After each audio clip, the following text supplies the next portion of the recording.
Good morning, students. Welcome back to the online study of Max Divine Educational Hub. I hope you are all fine. This is Ruma, your Urdu teacher. Your Urdu class has been started. आज हमारा सबक number 2 Ibrahim अलैहिस्सलाम है। बच्चों, आज हम इस सबक में इब्राहीम अलैहिस्सलाम के बारे में पढ़ेंगे। सबसे पहले मैं आपको बता दूं कि इब्राहीम अलैहिस्सलाम अल्लाह के नबी हुए हैं। तो आइए सबक पर एक नज़र डाल लेते हैं। सबसे पहले हज़रत इब्राहीम अलैहिस्सलाम अल्लाह के नबी हुए हैं।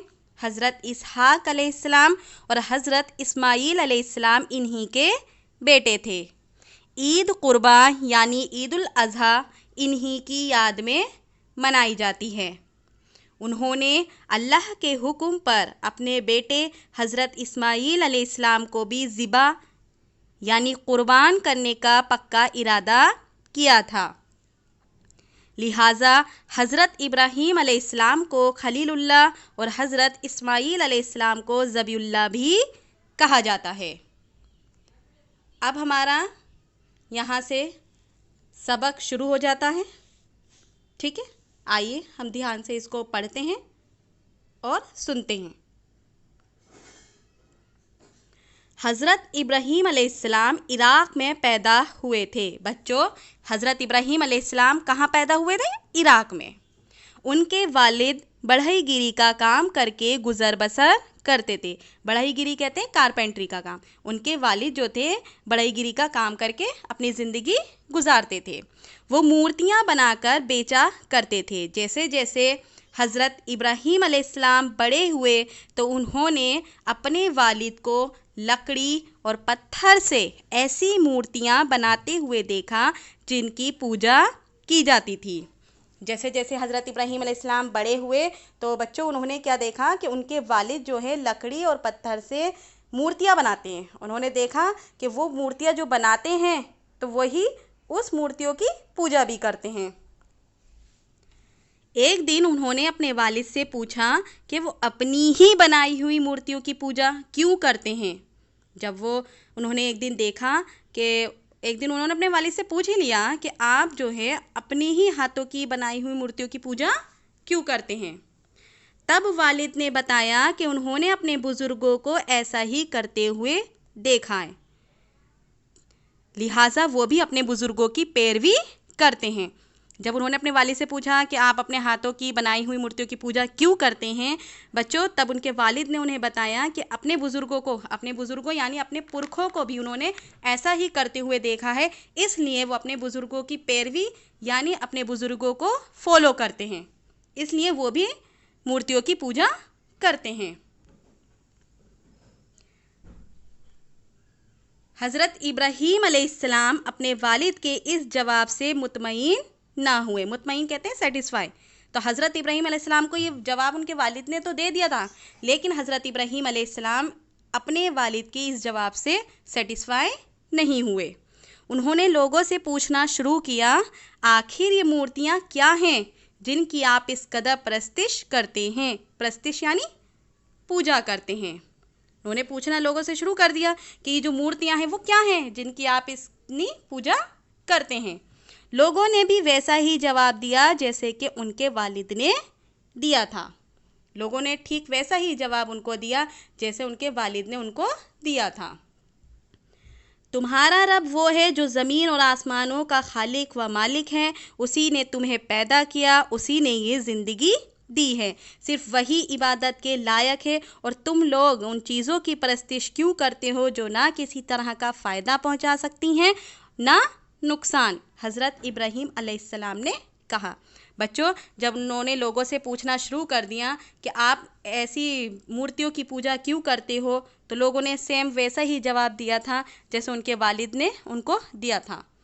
तब उन्होंने हज़रत इब्राहीम अलैहिस्सलाम ने लोगों से कहा कि तुम्हारा रब यानी तुम्हारा खुदा सिर्फ वही है जो ज़मीन और आसमान का खालिक और मालिक है। उसी ने तुम्हें पैदा किया है और उसी ने तुम्हें ज़िंदगी दी है। इतना ही नहीं, उन्होंने लोगों को समझाने की कोशिश की कि सिर्फ वही इबादत के लायक है, और जो तुम लोग जिन चीज़ों यानी जिन मूर्तियों की पूजा करते हो वो किसी तरह का फ़ायदा नहीं पहुंचा सकती हैं और ना ही कोई नुकसान तुम्हें पहुंचा सकती हैं। उन्होंने लोगों से कहना शुरू कर दिया। हज़रत इब्राहीम अलैहिस्सलाम हमेशा सच बोलते थे। वो सिर्फ़ एक अल्लाह की इबादत करते थे जो चाँद, सूरज, सितारों, ज़मीन व आसमान और दुनिया की हर चीज़ बनाने वाला है। बच्चों, हज़रत इब्राहीम अलैहिस्सलाम हमेशा सच बोलते थे और सिर्फ़ वो किसकी इबादत करते थे? अल्लाह ताला की। उन्होंने कभी किसी मुजस्सिमे की परस्तिश नहीं की। मुजस्सिमे यानी किसी मूर्ति की। उन्होंने कभी भी किसी भी मूर्ति की पूजा नहीं की और वो ऐसा करने को अहमकाना काम समझते थे। अहमकाना किसको कहा जाता है? अहमकाना काम कहा जाता है बेवकूफ़ी का काम। उन्होंने कभी भी किसी मूर्ति की पूजा नहीं की और ऐसा करने को वो बेवकूफ़ी काम समझते थे। इसीलिए उन्होंने ये साबित करने का अज़्म कर लिया। अज़्म यानी पक्का इरादा कर लिया कि लोग जिन मूर्तियों की पूजा करते हैं वो बेकार और फिजूल हैं। उन्होंने ये पक्का इरादा कर लिया कि उन्होंने साबित करने का ये पक्का इरादा कर लिया कि जो लोग मूर्तियों की पूजा करते हैं वो बिल्कुल बेकार और फिजूल है, वो किसी काम की नहीं है।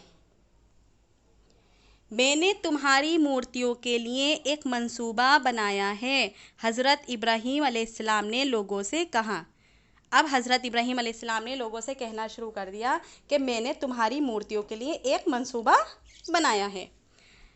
एक मौके पर लोग दावत में गए हुए थे, यानी जब एक दिन क्या हुआ, सब लोग दावत में गए हुए थे और दावत का लुत्फ़ उठा रहे थे। चांदनी रात थी। हज़रत इब्राहीम अलैहिस्सलाम ने सोचा कि यह अच्छा मौका है। वो सीधे बड़े ख़ास बुत खाने पहुँचे। बुत खाने यानी मंदिर को कहा जाता है जहाँ बहुत सारी मूर्तियाँ रखी हुई थी। वो जल्दी से उसी बुत खाने पहुँच गए जहाँ बहुत सारी मूर्तियाँ मौजूद थीं। उनके हाथ में एक कुल्हाड़ी भी थी। बुत खाना बहुत बड़ा था। बुत खाना कैसा था बच्चों? बहुत ज़्यादा बड़ा था और वहाँ कोई मौजूद नहीं था। उनके इर्द गिर्द बहुत सी मूर्तियाँ थीं और बुत खाने के बीचों बीच सबसे बड़े बुत की मूर्ति थी। बच्चों, वो बुत खाना जो था वो बहुत ज़्यादा बड़ा था और उसमें चारों तरफ मूर्तियाँ ही मूर्तियाँ थीं और सबसे बड़ी मूर्ति जो थी वो बुत खाने के बीचों बीच में रखी हुई थी। वो तमाम मूर्तियाँ न हज़रत इब्राहीम अलैहिस्सलाम से बोल सकती थीं, ना उनकी मौजूदगी को महसूस कर सकती थी। हज़रत इब्राहीम अलैहिस्सलाम ने अपनी कुल्हाड़ी उठाई और उन मूर्तियों को एक एक करके तोड़ना शुरू कर दिया। बच्चों, जहाँ हज़रत इब्राहीम अलैहिस्सलाम जिस बुत खाने में गए थे वहाँ बहुत सारी पहले से सारी मूर्तियाँ मौजूद थीं। उन्होंने अपनी जल्दी से कुल्हाड़ी उठाई और उन मूर्तियों को तोड़ना शुरू कर दिया। ज़रा सी देर में सारी मूर्तियों के सर, टांगे, कान और नाक बुत खाने के फर्श पर बिखरी हुई नज़र आ रही थी। उन्होंने एक एक करके सारी मूर्तियों को तोड़ना शुरू कर दिया। हज़रत इब्राहीम अलैहिस्सलाम ने बड़े बुत को छोड़ दिया, उसे छुआ तक नहीं। उन्होंने बड़े बुत को जो बीचों बीच में मौजूद था उसने उसको छोड़ दिया, उसे छुआ तक नहीं, ताकि वो लोगों को बता सकें कि बुतों में लड़ाई हो गई। उन्होंने क्यों छोड़ दिया? ताकि जब दूसरे लोगों को पता चले तो वो बताएं कि बुतों में यानी जो मूर्तियां हैं उनमें लड़ाई हो गई है। बड़े बुत को लड़ाई में फ़तेह मिली। फ़तेह यानी जीत मिली और वो ये कह देंगे कि बड़े बुत को जो है लड़ाई में जीत हासिल हुई है और उसने दूसरे सभी बुतों को तोड़ डाला। जब दूसरे दिन लोगों ने ये मंज़र देखा तो एक दूसरे से पूछने लगे। जब दूसरा दिन निकलता है, लोगों ने ये मंज़र देखा तो वो सब एक दूसरे से पूछने लग जाते हैं कि हमारे माबूदों के साथ ये काम किसने किया, कि जो हम जिनकी पूजा करते हैं, हमारे जो माबूद हैं जिन्हें वो खुदा समझते थे, उन्होंने कहा एक दूसरे से कि ये काम किसने किया। वो खबर सारे शहर में फैल गई। आखिर उस शख्स की तलाश शुरू हुई जिसने ये काम अंजाम दिया था। अब लोगों ने उस इंसान को ढूंढना शुरू कर दिया जिसने ये सारा काम को अंजाम दिया था।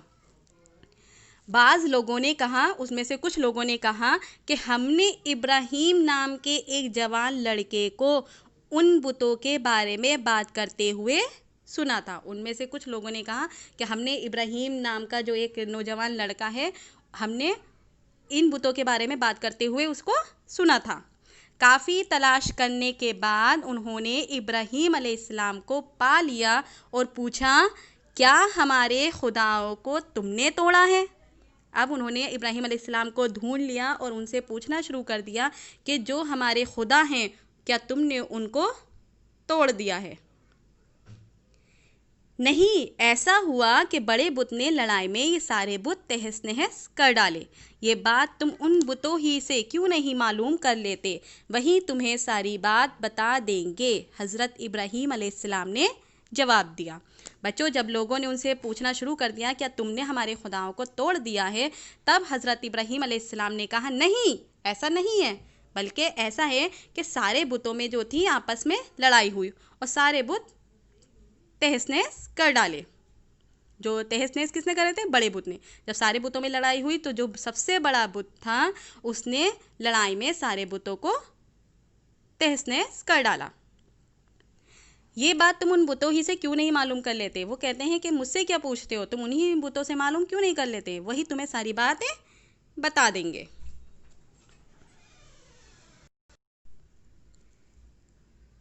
इब्राहीम, तुम्हें बखूबी मालूम है कि ये बुत बोल नहीं सकते। जब लोगों ने उनसे कहा कि तुम्हें यह मालूम नहीं कि ये बुत नहीं बोल सकते, तो अब हज़रत इब्राहीम अलैहिस्सलाम की बारी थी। वो बोले, फिर तुम अल्लाह के सिवा उन चीज़ों की पूजा क्यों करते हो जो तुम्हें किसी तरह का फ़ायदा नहीं पहुंचा सकती?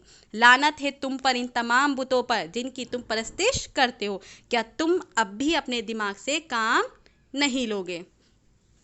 बच्चों, जैसे उन्होंने कहा कि मुझसे क्यों पूछते हो, तुम इन्हीं बुतों से क्यों नहीं पूछ लेते हो कि क्या बात है, वही तुम्हें सारी बात बता देंगे। तब लोगों ने कहा, क्या इब्राहीम तुम्हें मालूम नहीं कि ये बुत बोल नहीं सकते? तब हज़रत इब्राहीम अलैहिस्सलाम ने उन्हें समझाने की कोशिश की कि फिर जब ये बोल नहीं सकते, किसी तरह का तुम्हें महसूस नहीं कर सकते, तो तुम अल्लाह के सिवा इन चीज़ों की पूजा क्यों करते हो? लानत है तुम पर, इन तमाम बुतों पर। लानत तुम पर भी है और इन तमाम बुतों पर भी जिनकी तुम पूजा करते हो। क्या तुम अब भी अपने दिमाग से काम नहीं लोगे? क्या तुम अब भी नहीं सोचोगे कि जो तुम कर रहे हो वो गलत है? हज़रत इब्राहीम अलैहिस्सलाम ने बादशाह से भी मुनाजरा किया। मुनाजरा कहते हैं बहस की। हज़रत इब्राहीम अलैहिस्सलाम ने अपने बादशाह से भी बहस की। उसे अपने बादशाह होने पर बड़ा गुरूर था। क्यों? क्योंकि वहाँ का जो बादशाह था उसे अपने बड़े होने पर बड़ा घमंड था। वो अपने आप को खुदा कहलवाता था। इब्राहीम अलैहिस्सलाम ने उससे कहा, मेरा रब वो है जो ज़िंदगी और मौत देने वाला है। वो वहाँ का जो बादशाह था वो अपने आप को खुदा कहलवाता था बच्चों, इसलिए अल्लाह हज़रत इब्राहीम अलैहिस्सलाम कहते थे, मेरा खुदा सिर्फ वो है जो ज़िंदगी और मौत देता है। बादशाह ने मैं तकब्बुराना अंदाज में कहा, मैं तकब्बुराना यानी गुरूर से कहा कि मैं भी ज़िंदगी और मौत देने की ताकत रखता हूँ, कि मैं भी ज़िंदगी और मौत दे सकता हूँ। लेकिन हज़रत इब्राहीम अलैहिस्सलाम ने कहा कि मेरा रब वो है जो आफ़ताब को मशरिक़ से तुलू करता है। क्या तुम उसे मगरिब से तुलू कर सकते हो? वो कहने लगे कि हज़रत इब्राहीम अलैहिस्सलाम कहने लगे कि मेरा खुदा वो है जो आफ़ताब यानी सूरज को मशरिक़ से तुलू करता है, यानी सूरज को पूरब से निकालता है। क्या तुम उसे मगरिब से तुलू कर सकते हो, यानी क्या तुम उसे पश्चिम से निकाल सकते हो? बादशाह ये बात सुनकर खामोश हो गया। जब बादशाह ने ये बात सुनी हज़रत इब्राहीम अलैहिस्सलाम की, तो वो बिल्कुल खामोश हो गया। उसने हज़रत इब्राहीम अलैहिस्सलाम को सज़ा देने की बात दिल में ठान ली, जबकि अल्लाह सब कुछ देख और सुन रहा था। हज़रत इब्राहीम अलैहिस्सलाम को बादशाह ने सज़ा देने की ठान ली कि अब मैं उसको सज़ा देकर रहूँगा। लेकिन बच्चों, अल्लाह ताला सब कुछ देख रहा था और सुन रहा था, क्योंकि अल्लाह के वो नबी थे। ठीक है, बादशाह ने बहुत बड़ा आतिशकदा तैयार कराया। आतिशकदा यानी आग का बहुत बड़ा ढेर। आतिशकदा किसको कहा जाता है? आग का बहुत बड़ा ढेर। तो बादशाह ने आग का बहुत बड़ा ढेर जो था तैयार कराया। फिर उसने दहकती आग में हज़रत इब्राहीम अलैहिस्सलाम को फेंकने का फरमान सुनाया और उस दहकती आग में हज़रत इब्राहीम अलैहिस्सलाम को फेंकने का फरमान सुना दिया। वो आग हज़रत इब्राहीम अलैहिस्सलाम को जलाकर खाक कर सकती थी। बच्चों, हज़रत इब्राहीम अलैहिस्सलाम को वो आग जलाकर ख़त्म कर सकती थी, खाक कर सकती थी, लेकिन अल्लाह ने आग को हुक्म दिया कि वो उसके नबी के लिए सलामती वाली हो जाए। लेकिन अल्लाह की तरफ से आग को हुक्म हो गया कि वो उसके नबी कौन है? हज़रत इब्राहीम अलैहिस्सलाम। वो आग हज़रत इब्राहीम अलैहिस्सलाम के लिए सलामती वाली हो जाए। इस तरह हज़रत इब्राहीम अलैहिस्सलाम बिल्कुल महफूज रहे। इसी तरह बच्चों, हज़रत इब्राहीम अलैहिस्सलाम जो थे दहकती आग से बिल्कुल महफूज निकल आते हैं। अब उस जगह हज़रत इब्राहीम अलैहिस्सलाम का रहना मुनासिब नहीं था, यानी जहाँ वो पहले रहते थे उस जगह उनका रहना ठीक नहीं था। इसलिए अल्लाह ने उन्हें दूसरी जगह जाकर रहने का हुक्म दिया। अल्लाह ने उनको हुक्म दिया कि वो दूसरी जगह जाकर रहने लगे। हज़रत इब्राहीम ने खुदा का हुक्म माना क्योंकि वो हमेशा अल्लाह का हुक्म मानते थे। इन्होंने अल्लाह का हुक्म माना क्योंकि वो अल्लाह ताला का हुक्म हमेशा मानते थे। कुछ ही दिनों में अल्लाह ने उन्हें 2 बेटे अता किए। कितने बेटे अता किए बच्चों ने? 2, जिनके नाम हज़रत इसहाक अलैहिस्सलाम और हज़रत इस्माईल अलैहिस्सलाम थे। एक बेटे का नाम उनका क्या था? हज़रत इसहाक अलैहिस्सलाम, और दूसरे बेटे का नाम हज़रत इस्माईल अलैहिस्सलाम था। दोनों बेटों की औलादें हुई और फिर उनकी औलादें हुई। बच्चों, पहले उनको अल्लाह ताला ने 2 बेटे किए, फिर उन दोनों बेटों की औलादें हुई, फिर औलादों की औलादें हुई। हमारे प्यारे नबी हज़रत मोहम्मद सल्लल्लाहु अलैहि वसल्लम का ताल्लुक़ भी हज़रत इब्राहीम अलैहिस्सलाम ही की नस्ल और ख़ानदान से है। किसके ख़ानदान से है? हज़रत इस्माईल अलैहिस्सलाम के ख़ानदान से है। ठीक है। हज़रत मोहम्मद मुस्तफ़ा सल्लल्लाहु अलैहि वसल्लम ने फ़रमाया, मैं हज़रत इब्राहीम अलैहिस्सलाम की दुआओं का समरा हूँ। हमारे जो हज़रत मोहम्मद मुस्तफ़ा सल्लल्लाहु अलैहि वसल्लम है, उन्होंने ख़ुद फ़रमाया कि मैं हज़रत इब्राहीम अलैहिस्सलाम की दुआओं का समरा यानी नतीजा हूँ। हज़रत इब्राहीम अलैहिस्सलाम का लक़ब खलीलुल्लाह है और हज़रत इस्माईल अलैहिस्सलाम का लक़ब ज़बीउल्लाह है। यानी हज़रत इब्राहीम अलैहिस्सलाम को खलीलुल्लाह भी कहा जाता है और हज़रत इस्माईल अलैहिस्सलाम को ज़बीउल्लाह भी कहा जाता है।